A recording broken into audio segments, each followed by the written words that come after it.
로마서 8장 26절 27절입니다. 이제 봉독하겠습니다. 이와 같이 성령도 우리의 연약함을 도우시나니 우리는 마땅히 기도할 바를 알지 못하나 오직 성령이 말할 수 없는 탄식으로 우리를 위하여 친히 간구하시느니라.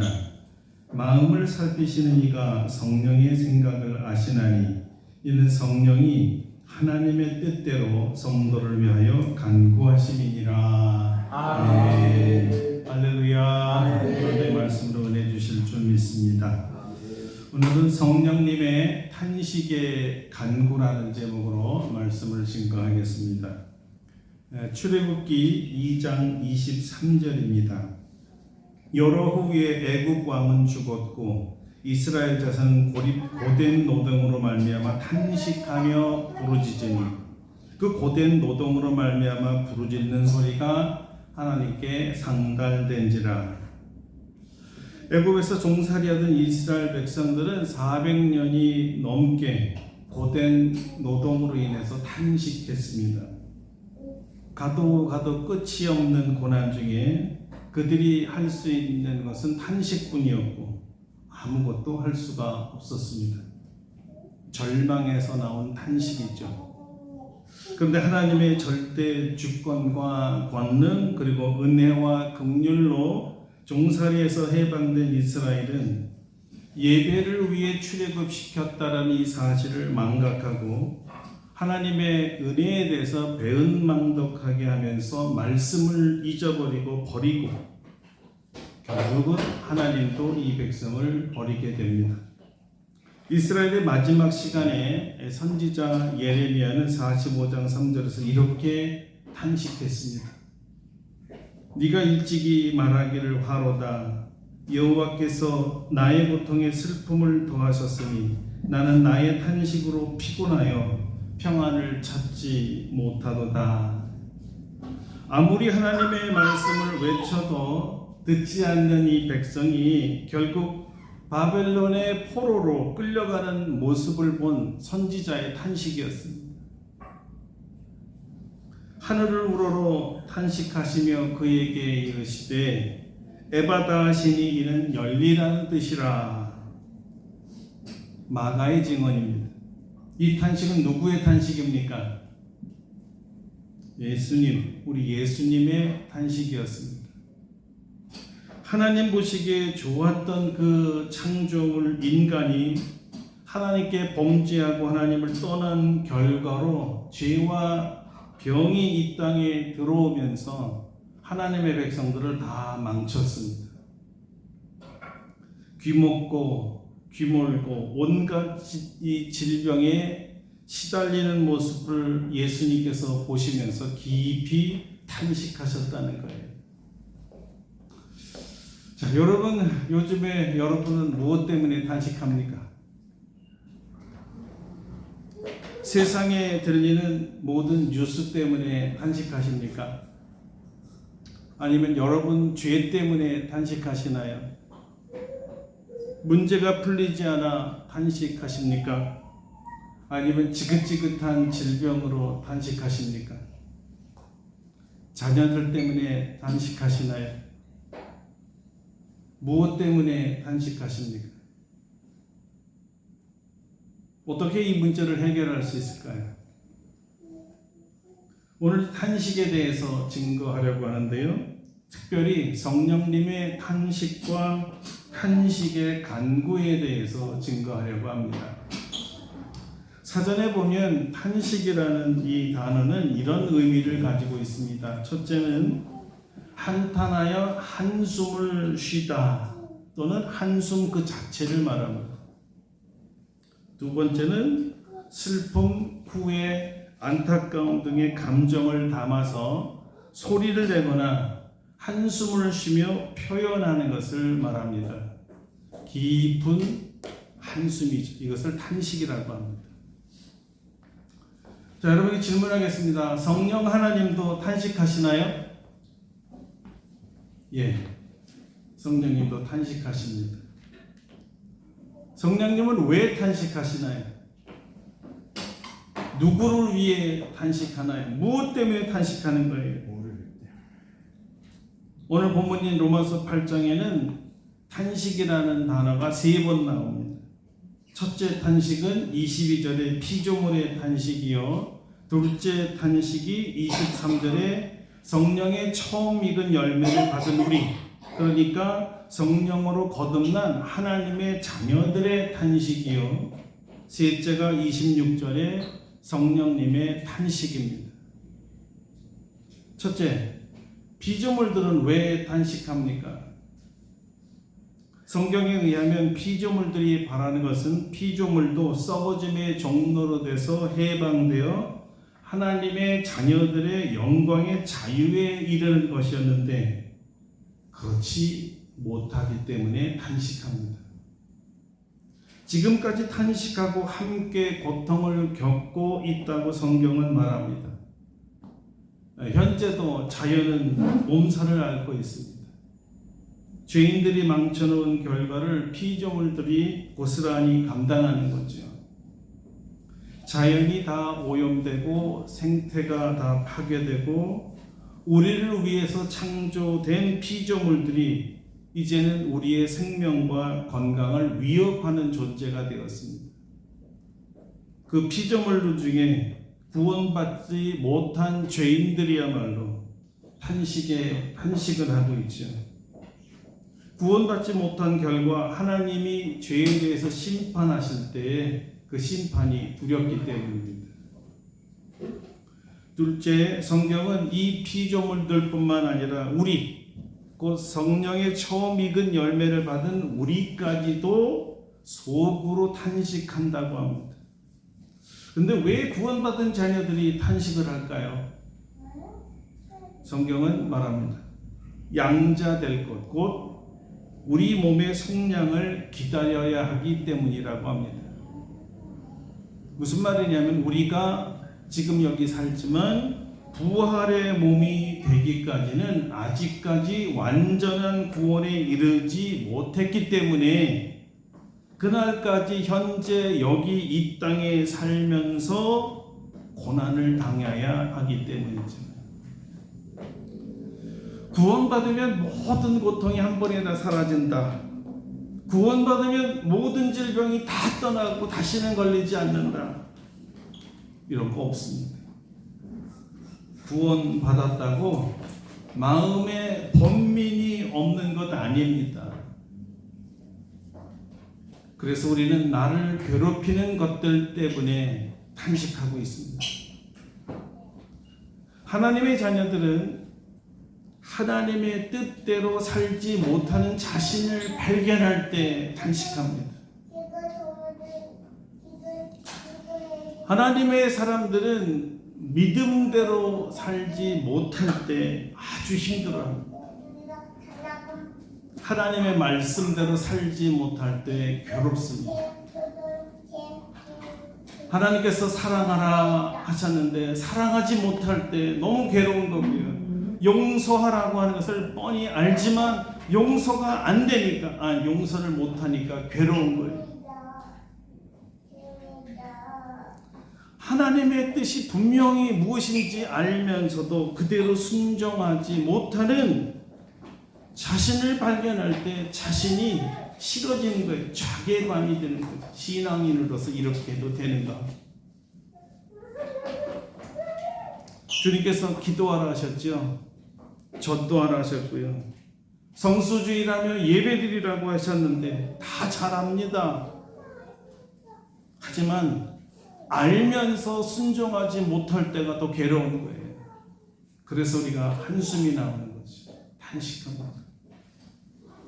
죄인 줄 알면서, 그렇게 하면 안 되는 줄 알면서, 그런 말 하면 안 되는 줄 알면서, 그런 얼굴을 하고 있으면 안 되는 줄 알면서도 죄를 지을 때, 그리고 더 나아가서 이것을 합리화시키는 자신을 볼 때 탄식합니다.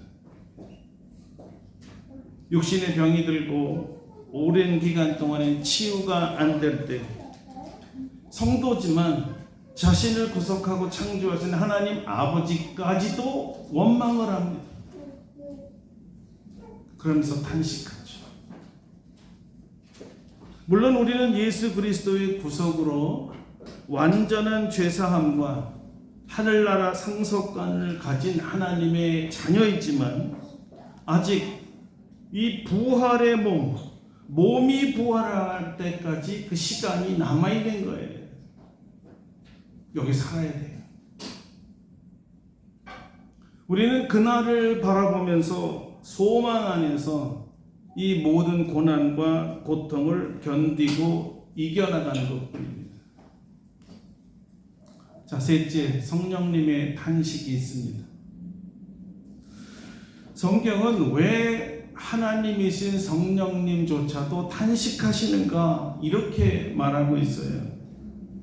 이와 같이 성령도 우리의 연약함을 도우시나니 우리는 마땅히 기도할 바를 알지 못하나 오직 성령이 말할 수 없는 탄식으로 우리를 위하여 친히 간구하시느니라. 이 말씀에 의하면 성령님이 탄식하는 첫 번째 이유가 우리가 연약하기 때문이라는 거예요. 연약하다.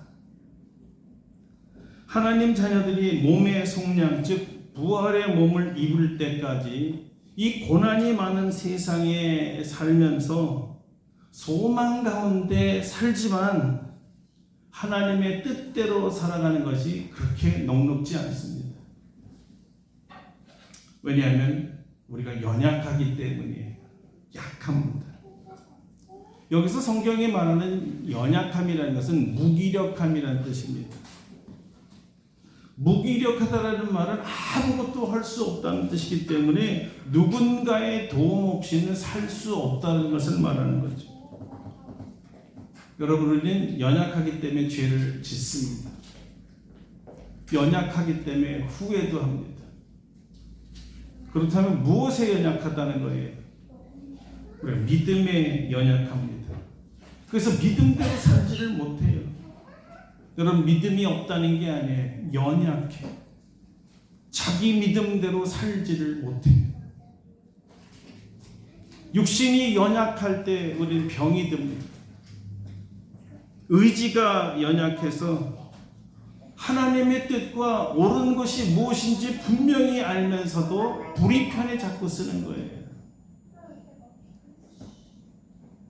그러니까 우리가 지금까지 산 것을 보면 우리가 잘나서 산 것이 아니고 내가 잘나서 산 것이 아니라 오직 하나님의 은혜로 살아왔다는 것을 알아야 하는 거예요. 성령님의 도움 때문이었습니다. 우리는 성령님의 도움 없이는 스스로 살아갈 수 없는 연약한 존재이기 때문에 절대 강자이시고 주권을 가지고 계신 성령님께 절대 의존해야만 하는 존재예요. 여러분, 성령님 자신이 보혜사시잖아요. 이 보혜사는 원어로 파라클레토스인데 원래 뜻이 헬퍼, 돕는 분이라는 뜻이에요. 돕는 분. 문자 그대로 하나님의 은혜로 우리를 보호하시는 우리의 선생님이라는 뜻입니다. 자, 우리의 연약함은 육체적 질병을 유발하기도 하지만 진짜 가장 연약한 부분이 따로 있다고 성경은 말합니다. 우리 성령을 거듭난 하나님의 자녀들이 가장 연약한 부분은 무엇일까요? 오늘 로마서에 의하면 우리가 마땅히 기도할 바를 모른다는 거예요. 마땅이라는 말은 반드시 해야 한다는 뜻입니다. 우리가 반드시 해야 할 기도는 무엇입니까? 예수님의 가르쳐 주신 기도, 다시 말하면 주님의 기도에 의하면 이렇게 기도해야 하는 거예요. 너희는 이렇게 기도하라. 하늘에 계신 우리 아버지여, 이름이 거룩히 여김을 받으시오며 나라가 임하시오며 뜻이 하늘에서 이루어진 것 같이 땅에서도 이루어지이다. 이 반드시 해야 할 기도는 하나님의 이름이 거룩함을 받도록, 그리고 하나님의 나라가 이루어지게 하는 기도입니다. 이것을 더 간단히 요약해서 주님께서는 이렇게 구하라고 하셨습니다. 너희는 먼저 그의 나라와 그의 의를 먼저 구하라. 그리하면 이 모든 것을 너희에게 더하시리라. 아멘. 피조물이 허무한 데 굴복하여 받는 모든 고통들을 우리 삶의 주변에서 보아야 하고, 비록 우리가 하나님의 자녀가 되었지만 아직 완전한 몸의 부활을 소망 중에 참음으로 기다리면서 우리가 해야 할 최고의 기도는 하나님의 나라와 의를 구하는 거였어요. 아멘. 근데 문제는 우리 연약함에 있다는 거죠. 우리가 연약하다는 것은 하나님의 뜻을 알면서도 하나님의 뜻을 구하는 기도가 가장 먼저 해야 되는 것을 알면서도 전혀 그렇게 기도하지 않는다는 거죠. 예수님이 지적하듯이 우리는 먹고 마시고 입는 우리의 모든 급한 문제들이나 내가 당면한 고난과 고통을 이겨내게 해달라는 내 문제나 내가 질병에 있사오니 나를 고쳐달라는 건강을 위한 기도나 내 길이 꽉 막혔으니 뚫어주시고 형통케 해달라는 이 기도가 우리 기도의 항상 제1번이었어요. 우선순위였어요. 1번이면 좋은데 2번이 있다는 거잖아요. 그 다음이 없다는 거죠. 우리를 위한 간구만 했지 하나님을 위한 기도를 하지 않았고, 가장 중요하고 반드시 해야 할 기도를 항상 우리는 하지 않는다는 거죠. 그러면 안 됩니다.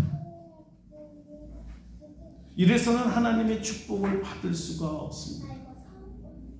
이렇게 자기 뜻을 구하고 하나님의 뜻을 구하지 않는 하나님의 자녀를 볼 때 성령님이 탄식한다는 거예요. 그래서는 안 된다 얘들아. 그렇게 하면 잘 될 것 같지? 잘 되지 않아. 하나님의 뜻과 하나님의 원하시는 대로 구해야 이 모든 것을 더한다고 예수님께서 친히 가르쳐 주시지 않았니? 너의 기도를 바꿔라. 내 말은 너의 기도의 순서, 기도의 우선순위를 바꿔야 한다는 말이야. 내가 도와줄게. 나와 함께 하나님의 뜻을 먼저 구하자. 바로 이거죠. 성령님은 우리의 고집과 우리의 잘못된 기도를 우리가 하나님으로부터 복을 받지 못할까봐 탄식하는 거예요. 어떤 부모가 자녀들이 잘못된 길을 가는 것을 보면서 탄식하지 않을 수가 있겠어요? 여러분, 성령님의 탄식, 성령님의 한숨 소리를 들으셔야 합니다. 여러분이 하나님의 뜻을 벗어나가시면 성령님이 아파하시고 탄식하시고 근심하세요. 성경은 이렇게 말해요. 성령을 근심케 하지 말라. 여러분은 성령님이 여러분을 위해서 탄식하는 소리를 들어본 적이 있으신가요? 아니면 그냥 성경 안에 갇혀있는 하나의 교리인가요? 들어본 적 있습니까? 오래전에 제가 신대원 다닐 때였어요. 저는 신대원에 다니면서 제가 생각했던 신학교가 아니고 제가 생각했던 신학이 아니기 때문에 신학 공부하는 게 너무 식상해서 차라리 기도에 힘쓰자 그래서 모든 시간을 거의 대부분 기도에 할애했습니다. 기도하면서 3년 내내 신학과 신학생들과의 정체성의 혼돈으로 괴로운 시간을 보냈습니다. 저는 선지동산인 줄 알았는데 아니었어요. 막상 졸업을 앞두고 후회가 막심했습니다. 그동안 정말 귀한 이 동역자들이 많았는데 사귐을 갖지 못했어요. 언제나 홀로 산에 기도탑에 기도의 장소에 저는 있었어요. 평생 무기로 삼아야 할 신학에도 최선을 다하지 못했습니다. 내가 이러려고 신학교에 왔나 하도 한심스러워서 다시 주님을 찾고 기도했습니다. 채플실이었는데 아무도 없는 텅 빈 채플실이었어요. 저절로 그냥 울부짖게 되더라고요. 회개가 아닙니다. 서러워서 너무 한탄스러워. 어떻게 이렇게 또 3년을 보냈을까? 도대체 무엇을 어떻게 할지는 모르겠어요. 오늘 성경 그대로 무엇을 마땅히 구해야 될지 모르겠어요. 모든 것이 잘못된 것만 같고 아무것도 할 수 없는데 그저 내 자신의 무기력함, 무능함, 오늘 성경대로 하면 연약함 때문에 마냥 울기만 했습니다. 그런데 분명히 그곳에 저 혼자 기도했었거든요. 근데 뒤에서 누군가 아주 슬피 우는 소리가 들리는 거예요. 너무나 슬프게 울어서 도대체 누가 이렇게 슬프게 울을까 하고 기도하다가 이렇게 뒤를 돌아봤는데 아무도 없는 거죠. 참 희한하네. 다시 기도를 시작했는데 또 다시 그 울음소리가 들립니다. 이번에는 더 큰 울음소리였고 더 강렬한 울음소리였어요. 누구야? 뒤를 돌아봤는데 역시 없었습니다. 세 번째는 그 소리가 내 뒤에서 나는 소리가 아니라 내 안에서 나는 소리라는 것을 자각했습니다. 너무 놀라서 성령님? 저도 모르게 뱉은 성령님? 말이 터지자마자 그냥 오열이 터졌어요. 내 안에서 성령 하나님이 나보다 더 슬프게 우셨던 거예요. 그냥 자연스럽게 저는 울음을 그치고 나보다 더 슬퍼하며 우시는 성령님께 이렇게 말했습니다. 성령님 우시지 마세요. 저 이제 괜찮아요. 다시 주님의 뜻대로 살겠습니다. 이렇게 말하고 나니까 갑자기 마음에 평안이 오고 언제 그렇게 절망적이었는지 어떻게 그렇게 울었는지 잊어버리고 곧 밝아졌습니다. 그때 성령의 탄식이 이런 거구나 처음 제가 알게 된 거죠. 성령님의 탄식은 그분이 나를 위해서 운다라는 것을 자각하는 순간에 저에게 큰 위로가 되었어요. 아주 귀한 시간이었습니다. 여러분, 성령님은 분명히 우리가 마땅히 기도할 것을 알지 못할 때 우리를 위해서 말할 수 없는 탄식으로 울고 계십니다. 그런데 성경에는 성령님께서는 단지 탄식하신다고만 하지는 않았어요. 그렇다면 무엇을 더 하신다는 걸까요? 탄식하면서 우리를 위해 간구하신다는 겁니다. 할렐루야. 아멘. 성령님은 하나님이니까 누구보다도 더 하나님의 마음을 잘 아십니다.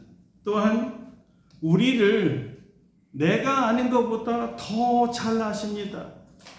우리가 무슨 생각을 하고 있는지 무엇을 원하는지 다 아십니다. 왜 우리가 탄식하는지 얼마나 연약한지 너무나 잘 아세요. 그리고 우리로 하여금 바른 기도, 마땅히 해야 할 기도를 하게 하려면 어떻게 해야만 하는지도 알고 계세요.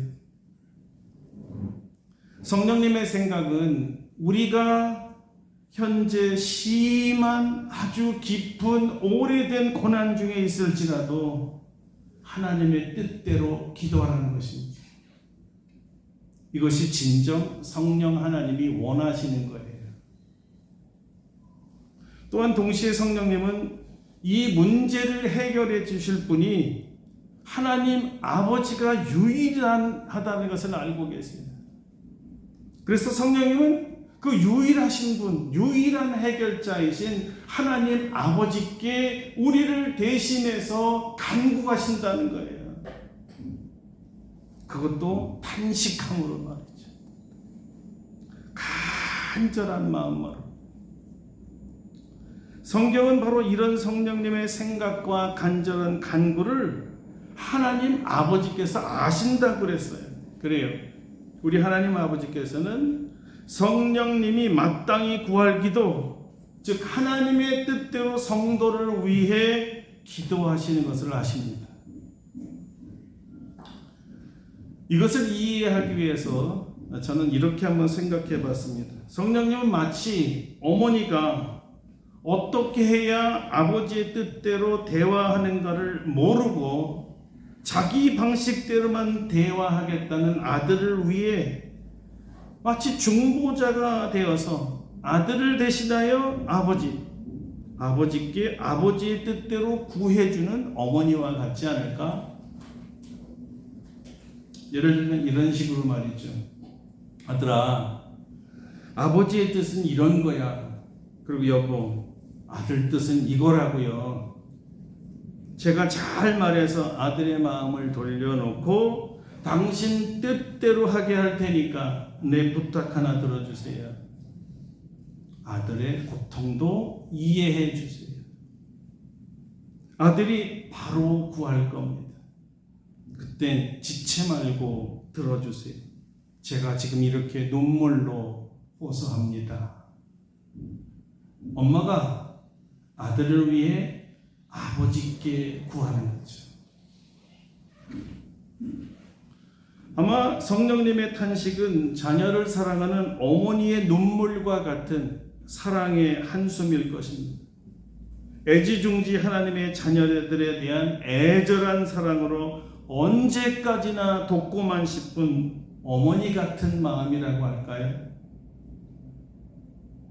그러니 여러분, 주님 오실 때까지 주님을 기다리며 사는 동안에 우리의 우리 믿음 생활, 신앙 생활이 아무리 어렵고 아무리 힘들고 지치고 병들어도 끝까지 소망의 끈을 놓지 마세요.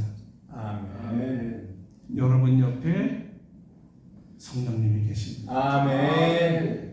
여러분을 돕기 위해 계십니다. 아예 빨리 우리를 도우시려고, 여러분을 도우시려고 우리 안에 들어와 계시잖아요. 어머니 같은 사랑으로 우리가 바르게 기도하고 바르게 살라고, 그래서 고통 중에도 하나님의 응답과 선물과 축복으로 기쁘고 감사하고 행복하게 살라고 탄식하며 하나님 아버지께 기도하고 계십니다. 지금도요. 지금 이 순간에도 여러분을 위해 기도하고 계십니다. 오늘도 지치고 낭망하고 소망이 끊어졌다고 여러분 생각하고 계십니까? 여러분 안에서 여러분을 위해 여러분보다 더 슬피 울며 기도하시는 성령님의 기도 소리를 들으세요. 그리고 힘내세요. 큰 위로가 될 줄로 믿습니다. 아멘. 성령님이 하나님의 뜻대로 간구하시니까 하나님 아버지께서 반드시 그 기도를 들으시고 여러분을 도우실 겁니다. 우리의 괴로움 중에도 웃게 해주실 거예요. 우리에게 우리를 위해 친히 간구하시는 성령님이 계시다니 얼마나 감사합니까? 성령님을 보내주신 우리 하나님 아버지와 우리 구주 예수 그리스도께 무한 감사와 찬송과 영광을 돌립시다. 아멘. 함께 기도하겠습니다. 이렇게 기도해 보세요. 성령님 이미 아시죠? 제가 얼마나 연약하여 탄식하는지. 아무것도 할 것 없고요. 뭘 해야 될지 될지도 모르겠습니다. 아시죠 성령님? 나를 위해 기도해 주세요. 하나님 아버지께 간구해 주세요. 이 문제를 해결해 주세요. 다 같이 동성으로 기도하겠습니다.